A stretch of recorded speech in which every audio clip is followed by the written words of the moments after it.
الرحمن الرحيم.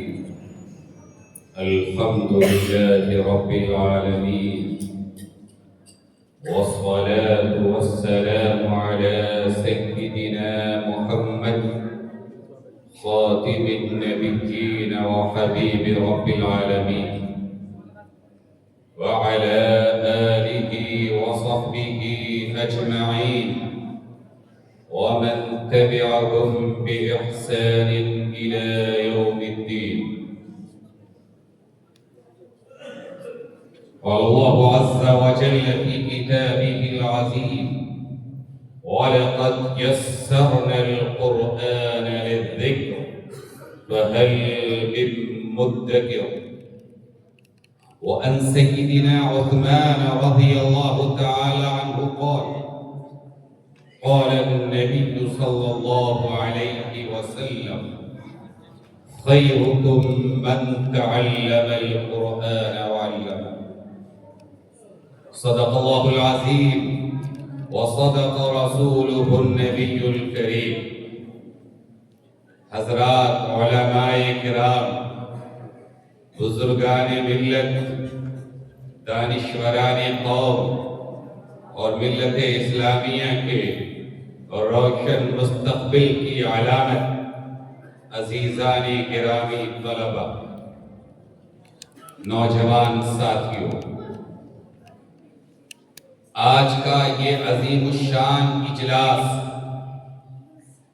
جو جامعۃ القاسم دارالعلوم الاسلامیہ کی اس عظیم الشان جامع مسجد میں منعقد ہو رہا ہے، اس کی نسبت بھی عظیم ہے کہ ایک طرف بڑی تعداد میں ملت کے نونہالوں نے اللہ کے عظیم کلام کو اپنے سینے میں محفوظ کیا اور آج انہیں تبرکاً آخری سبق پڑھایا گیا، جبکہ یہ سبق بھی اپنے اساتذہ کو یہ پہلے سنا چکے. گویا کہ یہ حافظ قرآن کریم کا تمغہ حاصل کر چکے ہیں. یہ تمغہ کوئی معمولی تمغہ نہیں، یہ تاج کوئی چھوٹا موٹا تاج نہیں، یہ تاج وہ ہے جو اللہ رب العالمین نے عطا کیا ہے. یہ تاج وہ ہے جو اللہ کی صفاتی ناموں میں سے ایک صفت ہے.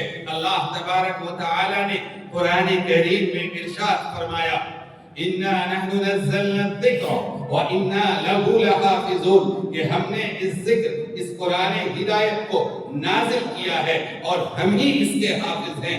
اصل حافظ اللہ کی ذات ہے، وہی حفاظت کرنے والا ہے. اسی ذات نے ان بچوں کے قلوب کو کھول دیا اپنے کلام کے لیے، چنانچہ یہ بچے بھی حافظ قرآن کرتے ہیں. آگے بڑھیے. اللہ رب العالمین کی صفت ہم قرآن کریم سورہ یوسف میں پڑھتے ہیں.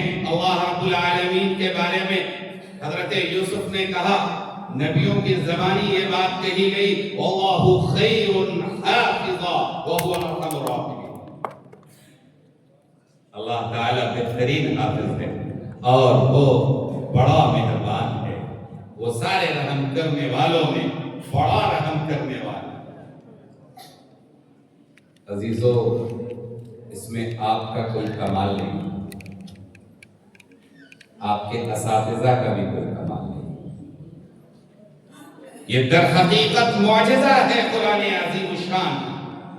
یہ معجزہ ہے نبی آخر الزمان جناب محمد رسول اللہ صلی اللہ علیہ وسلم.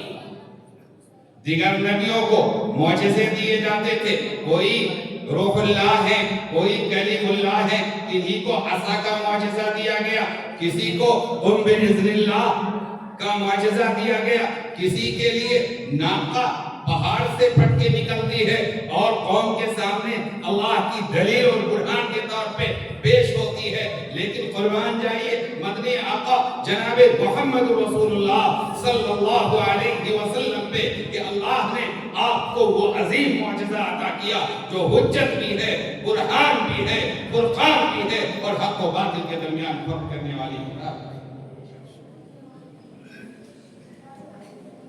اللہ تعالی نے قرآن کریم میں ارشاد فرمایا: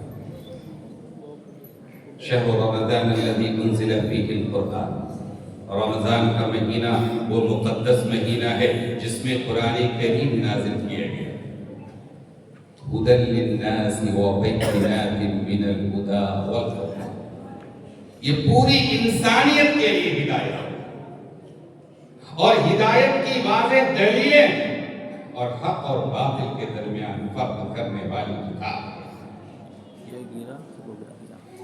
میرے بھائی آپ دیکھیں کہ نسبت جتنی اونچی ہوتی ہے چیز اتنی اونچی ہوتی ہے، بولنے والے کی اہمیت کے اوپر کلام کی اہمیت ہے۔ کلام الملوک ملوک الکلام، بادشاہوں کی جو باتیں ہوتی ہیں وہ تمام باتوں کا بادشاہ ہوا کرتی ہیں، تو اللہ رب العالمین کا یہ کلام ہے۔ اور حضرت سیدنا حسن بصری رحمت اللہ علیہ کہتے ہیں کہ لوگوں، تم قرآن کی عین شین قاف کو تو بہت درست کرتے ہو، لیکن تمہارے دلوں سے یہ بات نکل گئی کہ یہ اللہ رب العالمین کا کلام ہے، یہ شاہی فرمان ہے، اور جب شاہی فرمان آ جاتا ہے تو انسان کے رونگٹے کھڑے ہو جاتے ہیں۔ اللہ رب العالمین نے اپنے خاص فضل سے اس کلام کو سرور کائنات نبی آقا جناب محمد رسول اللہ صلی اللہ علیہ وسلم کے قلب اطہر پہ نازل بھی فرمایا اور آپ کے زبان مبارک پہ جاری بھی فرمایا۔ قرآن کریم میں آیت کریمہ ہے لا تحرک به لسانك لتعجل به ان علینا جمعه وقرآنه، اے نبی آپ تیزی سے زبان کو حرکت نہ دیجئے تاکہ آپ کو یاد ہو جائے، اس کی فکر آپ کو نہیں کرنی ہے، بلکہ اس کی فکر آپ کو نہیں کرنی ہے، یہ میرا عطا ہے، میں آپ کے سینے میں قرآن کو محفوظ کروں گا اور آپ کی زبان مبارک پہ قرآن کو جاری کروں گا۔ اور پھر اتنے ہی پہ بس نہیں، ثم ان علینا بیان، قرآن کریم کی وضاحت کرنا، اس کی تفسیر کرنا، یہ بھی میں آپ کو بتاؤں گا۔ لہذا قرآن کریم اللہ رب العالمین کا کلام ہے، یہ حروف بھی ہیں، یہ معانی بھی ہیں، اور اس کے معانی وہی معتبر ہوں گے جو اللہ کے رسول صلی اللہ علیہ وسلم نے بیان کیے ہیں، جو صحابہ کرام نے بیان کیے ہیں، جو سلف صالحین نے بیان کیے ہیں۔ آج کوئی شخص کھڑا ہو کر کے اگر دعویٰ کرے کہ میں بھی قرآن کریم کی تفسیر کر سکتا ہوں، ضرور کر سکتا ہے، لیکن اس کے لیے اس کو مدد لینی پڑے گی، اس کو سہارا لینا پڑے گا اللہ کے رسول صلی اللہ علیہ وسلم کی احادیث کا اور سلف صالحین کی روایتوں کا۔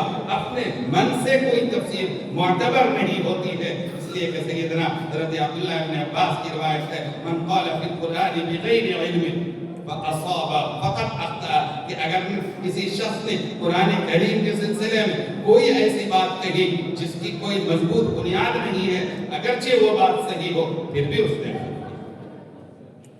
ایک چیز اور یاد رکھیں، ہمارے سماج میں یہ وقت مشہور ہو گیا کہ قرآن کریم بچے نے یاد کر لیا، حافظ صاحب ہو گئے، بات ختم ہوئی۔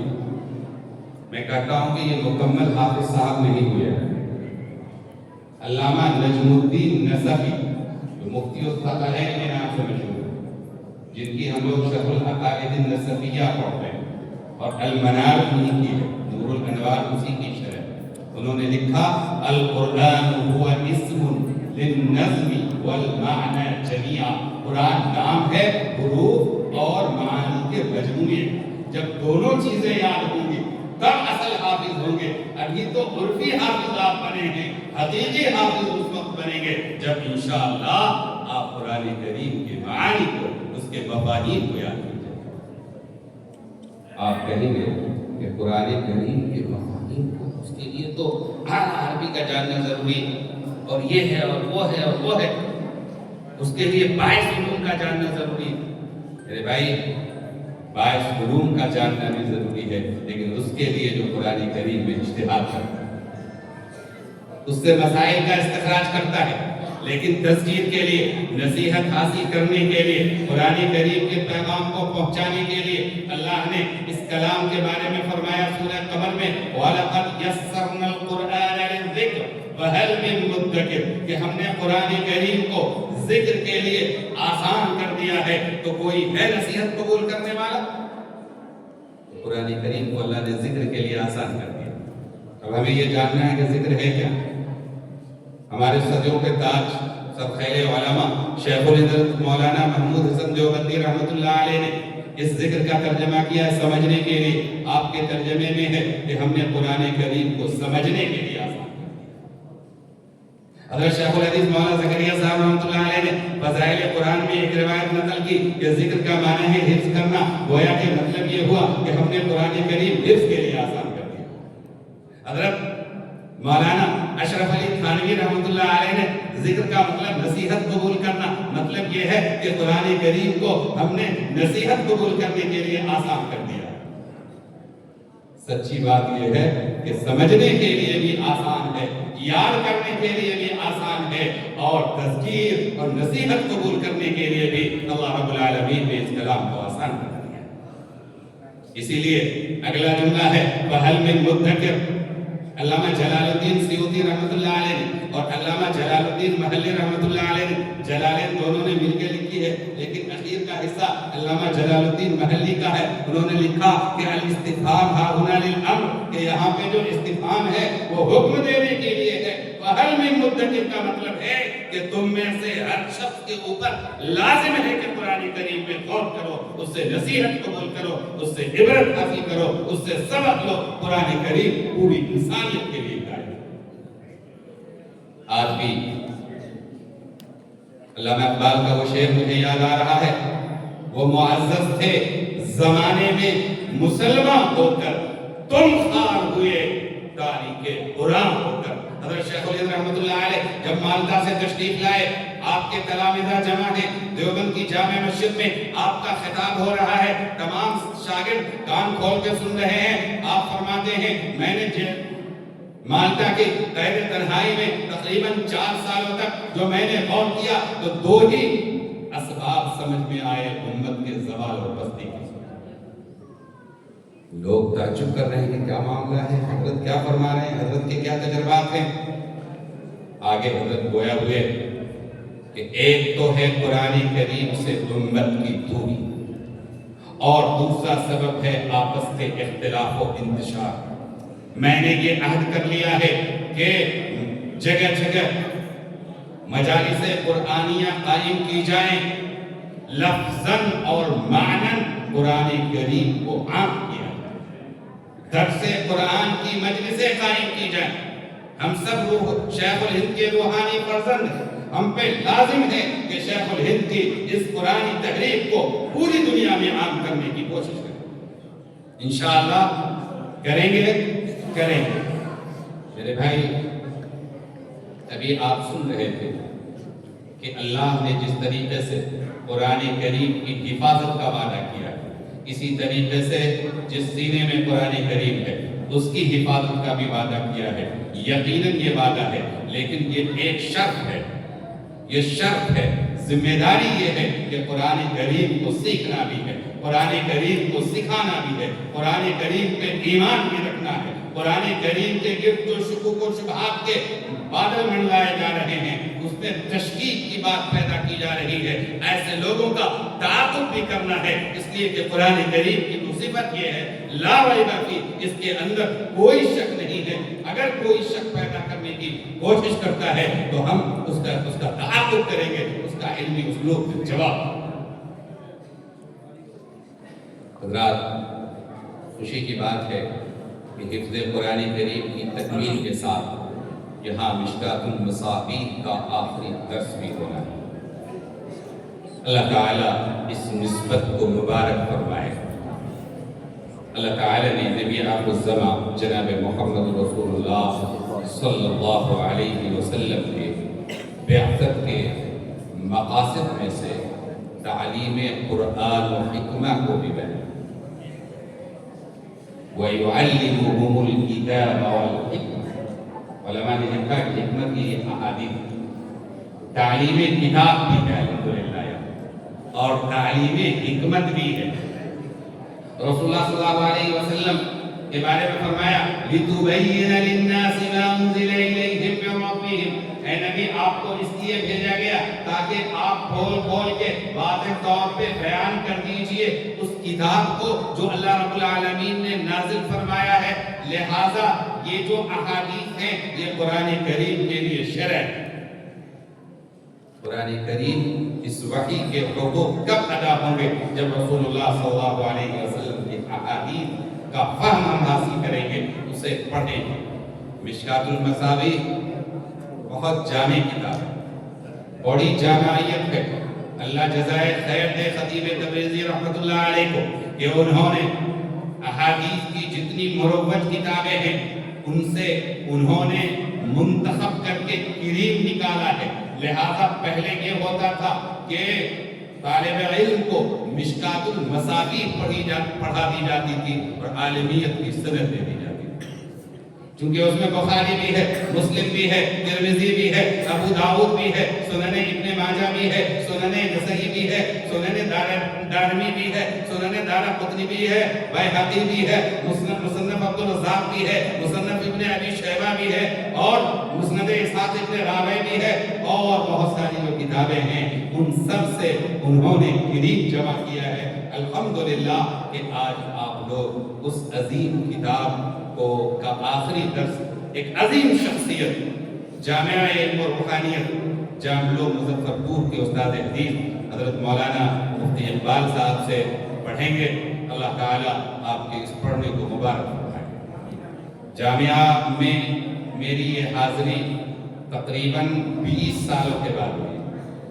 اس سے قبل بھی ایک مرتبہ حاضری کا شرف حاصل ہوا. حضرت مفتی محفوظ الرحمن عثمانی نور اللہ مرقدہ کے حیات میں یہ فقیر امتحان لینے کے لیے آیا اور مجھے اندازہ ہوا کہ انشاءاللہ اس وقت یہ باد بہاری نہیں تھی. آج یہ باد بہاری دیکھ کر مجھے یہ شعر یاد آ رہا ہے اور میں اپنے عزیز گرامی قدر قاری اقبال مدنی اقبال ظفر مدنی صاحب کی خدمت میں یہ شعر پیش کرتا ہوں کہ خونے جگر کا رنگ نظر گل میں آ گیا، خونے جگر کا رنگ نظر گل میں آ گیا، بلبل کو جو ہوئی ہے مسرت نہ پوچھئے، بلبل کو جو ہوئی ہے مسرت نہ پوچھئے. ہر چیز کے لیے اللہ نے وقت مقرر کر رکھا ہے. حضرت مفتی محفوظ الرحمن عثمانی اللہ رب العالمین سے جتنا وقت لے کر کے آئے تھے وہ اس وقت کو مکمل کر کے اپنے حصے کی خدمات انجام دے کر اللہ کے حضور پہنچ چکے ہیں. ان کے باقی ماندہ کارناموں کو ہمیں اور آپ کو مکمل کرنا کریں گے انشاءاللہ. تیار ہیں قاری اقبال مدنی صاحب اقبال ظفر مدنی صاحب کا دست و بازو بننے کے لیے آپ تیار ہیں؟ ان کا سرپرست بننے کے لیے تیار ہیں انشاءاللہ؟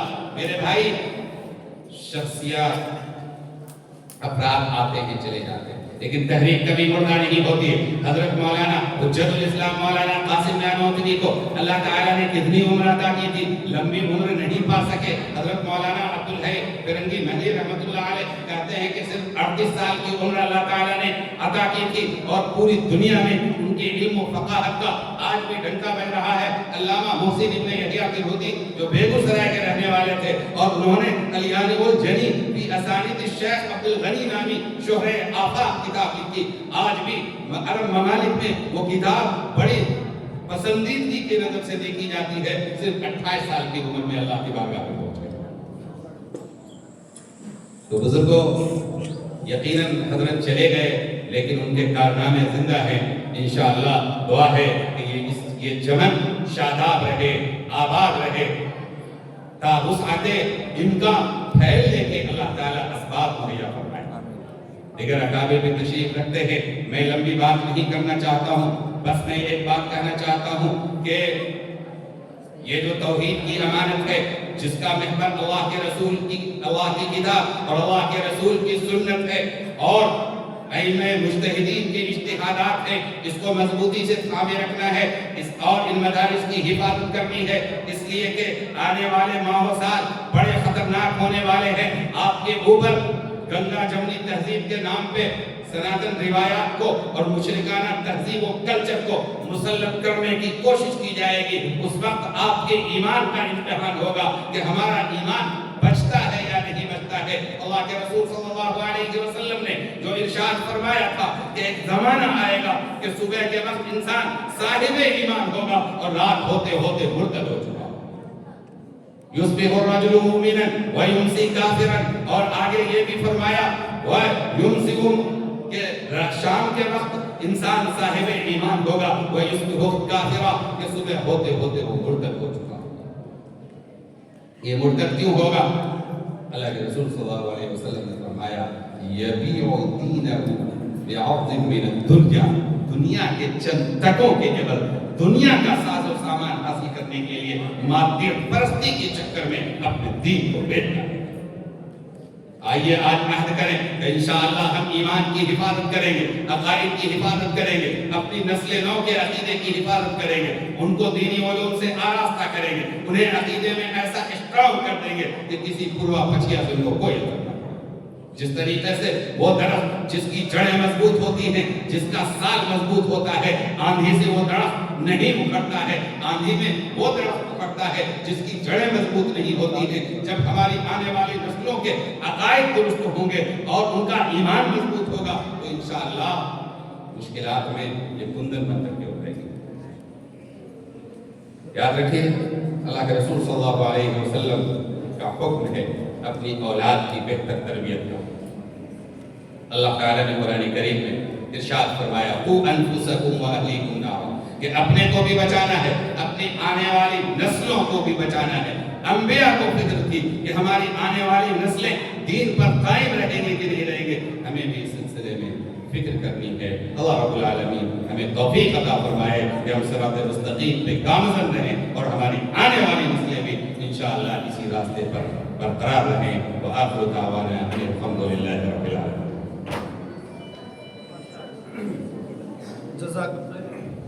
جزاکم اللہ خیرہ۔ ابھی آپ مولانا خالد حسین صاحب نے بھی قاسمی